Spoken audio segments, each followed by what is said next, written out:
노다지 썰전. 오늘 저희가 다룰 기업은요. 영국 케임브리지 대학 연구소에서 시작된 첨단 기술 기업 테라뷰입니다. 네, 테라뷰가 보유한 테라헤르츠 기술. 과연 이게 AI 반도체를 넘어서 미래 산업의 판도를 바꿀 게임 체인저가 될 수 있을까요? 아니면 아직 잠재력에 비해서 리스크가 너무 큰 일종의 고평가된 기대주에 불과할까요? 오늘 저희가 던져볼 질문은 바로 이겁니다. 저는 테라뷰가 그 독보적인 원천 기술 그리고 또 글로벌 빅테크들의 인정을 바탕으로 무한한 확장성을 가진 기업이라고 봅니다. 반도체를 시작으로 해서 다양한 첨단 산업의 표준이 될 잠재력을 가졌다고 생각해요. 저는 그 기술력 자체는 인정을 하는데요. 소수 고객에 대한 높은 의존도라든가 재무적 불확실성이라는 현실적인 리스크가 너무 크다고 봅니다. 그러니까 장립힌 미래를 논하기엔 아직 넘어야 할 산이 많다, 이런 입장입니다. 그럼 제 입장을 먼저 자세히 말씀드리겠습니다. 테라뷰를 단순히 그냥 비싼 검사 장비를 파는 회사로 보면 그 핵심을 놓치게 됩니다. 이 회사는 테라헤르츠라는 아직 상업적으로 거의 미개척된 전자기파 스펙트럼 영역의 원천 기술을 보유한 플랫폼 기업이거든요. 먼저 이 테라헤르츠파가 뭔지 간단히 짚고 넘어가야 할 것 같아요. 흔히 공항 검사대에서 쓰는 엑스레이, 그리고 전자렌즈의 마이크로파, 그 사이 어디인가에 있는 전자기파인데요. 중요한 건 엑스레이처럼 인체에 해롭지가 않으면서도 금속을 제외한 대부분의 물질을 투과해서 그 내부를 볼 수 있다는 점입니다. 아, 말 그대로 거의 투시 기술 같은 거군요. 맞습니다. 반도체 칩을 굳이 칼로 자르지 않고도 그 안에 있는 수십 개의 층이 제대로 쌓였는지, 어디 뒤틀린 곳은 없는지, 이걸 뭐랄까 3D 단층 촬영하듯 들여다볼 수 있는 말 그대로 비파괴 검사의 끝판왕인 셈이죠. 특히 이 기술은 지금 가장 뜨거운 분야, 바로 어드밴스드 패키징 분야에서 폭발적인 수요가 생기고 있습니다. 어드밴스드 패키징이라는 게 쉽게 말해서 반도체 칩을 아파트처럼 위로 높게 쌓아 올리는 기술이잖아요. 좁은 공간에 더 높은 성능을 집어 넣어야 하니까요. 근데 문제는 이 반도체 아파트가 잘 지어졌는지 확인하기가 아주 어렵다는 겁니다. 바로 이 지점에서 테라뷰의 투시 기술이 필요해지는 것이고요. 이미 글로벌 페플리스, 파운드리, OSAT 같은 반도체 핵심 기업들은 물론이고 자체 AI 칩을 개발하는 빅테크 기업들까지 고객사로 확보했습니다. 결정적으로 작년이죠. 2025년 4월에 한 주요 고객사가 테라뷰 장비를 최우선 필수 검사 장비로 공식 승격시켰습니다. 이건 단순히 장비 몇 대를 더 산다는 의미를 넘어서요. 이 기술이 업계의 표준으로 자리 잡고 있다는 아주 강력한 신호입니다. 네, 반도체 분야에서의 그 기술력은 확실히 인상적이네요. 그쵸? 네. 그리고 성장은 반도체에만 머무르지 않습니다. 2019년에는 자동차 페인트 두께 검사, 2021년에는 미국의 메이저 전기차 업체의 배터리 전극 검사 장비 상용화에 성공했고요. 작년에는 유럽 최대 방산업체의 전투기 스텔스 코팅 검사 장비로 채택되는 등 구체적인 성과가 계속해서 나오고 있습니다. 이 모든 것을 가능하게 하는 게 바로 60%가 넘는 정말 경이적인 매출 총이익률입니다. 이건 누구로 따라올 수 없는 기술적 혜자를 증명하는 숫자고요. 이를 바탕으로 2027년 연간 흑자 전환은 충분히 달성 가능한 목표라고 봅니다. 저는 그 지점을 좀 다르게 보고 있습니다. 기술의 우수성, 그리고 그로 인한 높은 마진율은 저도 충분히 동의합니다. 하지만 투자자의 관점에서 보면 그래서 그 대단한 기술로 돈을 벌 수 있는 시장의 크기가 구체적으로 얼마나 큰가? 이 근본적인 질문에 던져야 합니다. 현재 매출의 거의 전부는 변동성이 매우 큰 반도체 산업, 그것도 소수의 글로벌 기업에 집중되어 있습니다. 특정 산업의 경기, 심지어 특정 고객사 한두 곳의 투자 계획에 따라서 회사 전체의 운명이 좌우될 수 있는 어찌 보면 매우 취약한 구조라는 겁니다. 재무적 불확실성도 너무 크고요. 올해 2026년만 해도 상장 관련 비용 등이 더해져서 적자가 예상됩니다. 2027년 흑자 전환은 어디까지나 회사의 희망 목표일 뿐이지 보장된 미래가 아니란 말이죠. 매출 150억 원이 손익분기점이라고 하는데 글쎄요, 지금처럼 소수 고객에 의존하는 사업 구조로 이 수치를 안정적으로 넘어서서 흑자를 유지할 수 있을지는 상당히 의문입니다. 국방, 우주항공 같은 신사업 확장, 듣기에는 정말 멋지고 미래지향적입니다. 하지만 이들 산업은 진입장벽이 극도로 높고 실제 의미 있는 매출, 그러니까 회사 전체의 이익에 기여할 만한 규모의 매출로 연결되기까지는 상상 이상의 시간이 걸릴 수 있습니다. 지금 나온 수주가 상징적인 수준은 넘어선 건지 아니면 아직은 그냥 홍보용 파일럿 테스트 수준인지 명확하지가 않다는 거죠. 마지막으로 전체 직원이 48명에 불과한 소규모 회사가 영국 본사 생산, 한국 제조 파트너십, 싱가포르 지사 설립 등 이런 글로벌 확장 전략을 동시에 추진하는 것은 상당한 운영 리스크를 동반합니다. 자칫하면 어느 하나도 제대로 집중하지 못하고 자원만 낭비하는 결과로 이어질 수 있습니다. 흥미로운 지적이십니다만 저는 그 시장의 확장성과 특정 산업 의존도에 대한 우려를 좀 다른 관점에서 말씀드리고 싶습니다. 반도체는 시작점일 뿐이지 종착역이 아닙니다. 이미 복수의 글로벌 자동차 업체들은 전 세계 모든 공장에 테라헤르츠 장비 도입을 검토 중이고요. 테라뷰는 이들과 긴밀하게 협의하면서 시장을 선점하고 있습니다. 자동차 페인터 도장이 왜 중요할까요? 단순히 색깔 때문이 아니거든요. 도장의 두께가 균일해야 부식을 막고 안전성이 높아지는데 기존 방식으로는 이걸 정확히 측정하기가 어려웠습니다.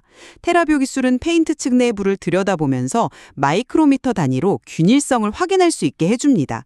이건 자동차 품질 관리의 패러다임을 바꾸는 일입니다. 하지만 자동차 산업은 극도로 보수적이고 또 단가 압력이 아주 심한 시장 아닙니까?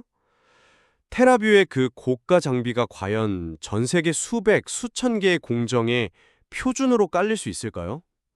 파일럿 테스트 수준을 넘어서는 구체적인 계약 규모 같은 게 있습니까? 물론 대규모 확산까지는 시간이 좀 걸리겠죠. 하지만 중요한 것은 기술의 필요성에 대한 공감대가 형성되었다는 점입니다. 2차 전지 분야는 어떻습니까? 배터리의 안전성과 수명은 양극과 음극을 구성하는 전극의 균일성에 달려 있습니다. 테라뷰는 습식, 건식 공정은 물론이고 양극, 음극을 모두 측정할 수 있는 사실상 유일한 기술을 가지고 글로벌 배터리 제조사들과 레퍼런스를 빠르게 쌓고 있습니다. 데이터 센터의 에너지 저장 장치, 즉 ESS나 전투기 스텔스 코팅, 항공기 엔진 코팅 같은 것들은 단순한 가능성의 영역이 아닙니다. 이미 메이저 업체들과 수주가 일어나고 있는 현실이란 말이죠. 한 고객사 내에서도 반도체, 디스플레이, 배터리, 신소재 등 4개의 다른 부서와 동시다발적으로 제품 검토가 이루어질 만큼 그 활용도가 무궁무진하다는 뜻입니다. 2026년 예상 수주의 70%가 기존 반도체 고객사에서 나온다는 것은 오히려 그만큼 기존 고객의 충성도와 재구매율이 높다는 긍정적인 신호로 해석해야 합니다. 죄송하지만 그 주장은 받아들이기 좀 어렵습니다. 기존 고객 의존도가 높다는 것을 충성도라는 말로 포장할 수는 없다고 봅니다. 그건 명백한 리스크죠. 신사업 분야의 매출 비중이 여전히 미미한 수준이라는 반증일 뿐입니다. 말씀하신 자동차, 2차 전지, 국방 분야에서 의미 있는 매출이 나오기까지 시간이 걸린다는 점을 인정하신다면 그럼 그 공백 기간 동안 만약에 반도체 시장에 예상치 못한 다운사이클이 온다면 어떻게 될까요? 회사의 성장 로드맵 전체가 흔들릴 수 있습니다. 다양한 부서와 동시다발적으로 제품 검토 중이라는 표현, 이거 투자자에게는 매력적으로 들릴 수 있지만 냉정하게 보면 아직 확정된 대규모 계약이 아니라는 의미로 해석될 여지가 충분합니다. 오히려 문어발식으로 여러 분야를 타진하다가 핵심 역량을 잃을 수도 있는 것 아닙니까? 바로 그 지점에서 강력한 기술적 해자가 왜 중요한지가 드러납니다. 테라뷰는 40년간 테라헤르츠 분야만을 연구한 공동 창업자랑 또 반도체 나노 구조의 세계적 권위자가 세운 회사입니다. 이게 하루아침에 흉내낼 수 있는 기술이 아니라는 겁니다. 70건이 넘는 등록 특허를 보유하고 있고요. 단순히 테라헤르츠 파를 쏘는 하드웨어뿐만 아니라 그 파동을 안정적으로 생성하고 반사된 미세한 신호를 노이즈 없이 검출해서 이걸 유의미한 데이터로 분석하는 소프트웨어까지 이 전체 시스템을 통합 구현하는 모든 기술을 내재화해서 지적재산권, IP로 보호하고 있습니다. 이 점이 바로 60% 이상의 높은 마진을 유지하면서도 누구도 넘볼 수 없는 가격 결정력을 갖게 하는 핵심입니다. 경쟁사가 부품 하나를 어설프게 따라 만들어도 이 시스템 전체 노하우는 절대로 복제할 수가 없죠. 기술 내재화와 IP 보호가 훌륭하다는 점 동의합니다. 하지만 R&D 역량과 대량 생산 및 글로벌 공급망 관리 역량은 이건 전혀 다른 차원의 문제입니다. 현재 모든 제품을 영국 케임브리지 본사에서 소량 생산하는 구조는 폭발적인 성장에 분명한 한계가 될 겁니다. 이 리스크를 해소하기 위해서 한국 기업과 협업해서 아시아 물량을 소화한다는 계획을 세웠는데 이게 과연 순조롭게 계획대로 구축될 수 있을까요? 저는 한국의 우수한 소부장, 그러니까 소재, 부품, 장비, 생태계를 활용한 제조 파트너십은 리스크가 아니라 오히려 원가 경쟁력과 생산 효율성을 동시에 높이는 아주 영리한 전략이라고 봅니다. 모든 것을 직접 하려는 것보다 훨씬 빠르고 효율적이죠. 말은 쉽습니다. 하지만 구체적으로 한번 보죠. 전체 48명의 인력 중에 핵심 R&D 인력은 몇 명이고 이들이 영국 본사의 연구개발을 이끌면서 동시에 말도 잘 통하지 않는 한국 파트너사를 오가면서 이 복잡한 기술 이전을 완벽하게 감당할 수 있을까요? 제조 파트너십이라는 게 계약서에 사인만 하면 끝나는 게 아니지 않습니까? 영국 본사와 동일한 수준의 수율을 잡고 품질을 균일하게 유지하는 데만 몇 년이 걸릴 수도 있습니다. 이런 상황에서 핵심 R&D, 영국 본사 생산, 글로벌 영업, 신사업 개척, 그리고 한국에서의 제조 파트너십 구축까지 모두 감당하는 것은 물리적으로 무리일 수 있습니다. 이런 병목 현상은 결국 2027년 출시를 목표로 하는 완전 자동화 신제품 EOTPR 5000의 개발 지연 같은 심각한 문제로 이어질 가능성을 결코 배제할 수 없습니다. 바로 그 기술력에 대한 확고한 신뢰가 재무 전망의 신뢰로 이어진다고 봅니다. 손익분기점이 매출 150억 원 수준으로 명확하게 제시되어 있고요. 무엇보다 중요한 것은 기존 고객의 재구매율이 아주 빠르게 증가하고 있다는 사실입니다. 이게 핵심입니다. 첫 번째 장비를 파는 것은 어렵지만 그 성능을 확인한 고객이 두 번째, 세 번째 장비를 구매하는 것은 훨씬 쉽습니다. 특히 테라뷰 장비의 역할이 단순히 불량 칩을 골라내는 용도에서 생산된 칩의 품질을 보증하고 나아가 생산되는 모든 칩을 검사하는 전수검사로 확대된다면 상황은 완전히 달라집니다. 고객사당 장비 도입 대수는 지금과는 비교할 수 없을 정도로 기하급수적으로 늘어날 것이기 때문입니다.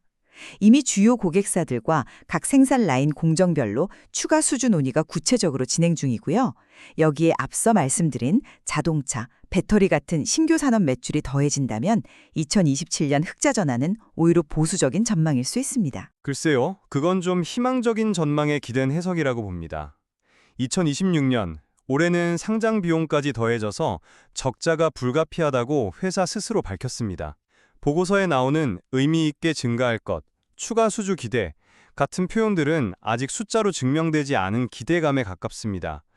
우리는 현실을 봐야 합니다. 만약 글로벌 경기 침체가 오거나 매출의 대부분을 차지하는 소수의 주요 반도체 고객사가 갑자기 투자를 축소하는 것과 같은 외부 변수가 발생한다면 어떻게 될까요? 손익분기점인 150억 원 달성조차 어려워질 수 있습니다. 2027년 흑자 전환이라는 목표는 너무나 많은 긍정적인 가정들 위에 아슬아슬하게 세워진 신기루처럼 보일 수 있다는 겁니다. 외부 충격에 너무나도 취약한 재무 구조입니다. 정리하겠습니다. 테라뷰는 테라헤르츠라는 새로운 패러다임을 열고 있는 선두주자입니다. 이 점에는 이견이 없을 겁니다. 독보적인 기술적 우위와 글로벌 빅테크를 포함한 강력한 고객사 레퍼런스를 바탕으로 반도체를 넘어 자동차, 2차 전지, 국방, 항공우주 등 다양한 첨단 산업으로 뻗어나갈 잠재력이 매우 큰 기업입니다. 단기적인 재무 수치나 현재의 인력 규모 같은 지금의 모습보다는 이 기술이 만들어갈 미래 성장 가능성이라는 더 큰 그림에 주목해야 할 때라고 생각합니다. 제 생각은 다릅니다. 분명 세상을 바꿀 수도 있는 인상적인 기술력을 가졌지만 특정 시장에 대한 높은 의존도, 48명이라는 소규모 인력으로 감당해야 할 글로벌 확장과 양산의 운영 리스크, 그리고 흑자 전환까지의 불확실성 등 넘어야 할 산이 너무나 많습니다. 장밋빛 미래 전망 이면에 숨겨진 이런 현실적인 과제들을 냉정하게 평가할 필요가 있습니다. 기술이 아무리 뛰어나도 지속 가능한 비즈니스로서 성공하는 것은 완전히 다른 이야기이기 때문입니다. 결국 테라뷰의 성공은 이 독보적인 기술력을 얼마나 빠르고 광범위하게 시장에 확산시키고 이것을 안정적인 수익 구조로 연결하느냐에 달려 있겠군요. 맞습니다. 이들의 기술이 미래 산업의 표준이 될지 아니면 한 시대를 풍미한 흥미로운 기술 중 하나로 남게 될지는 시청자 여러분께서 관련 자료들을 더 깊이 살펴보시면서 직접 판단해 보시는 것도 좋겠습니다.